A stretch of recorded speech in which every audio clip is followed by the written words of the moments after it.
Hello everyone, welcome to Tech Brain. My name is Sam, and in this video, I will show you how to add a clickable link to your TikTok bio. Open the TikTok app and log into your account.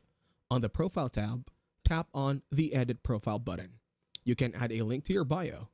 To do this, you need to copy a link. Then, go to the YouTube app on your mobile phone. Go to your profile by tapping on the U tab. Tap on the gear icon to open the settings. Select the share button and then copy link. Now, go back to the TikTok app and paste the link in the bio. Then tap on save to save it. When you visit your profile, you will see a link here. Go back to the edit profile option and tap on Instagram under the social option.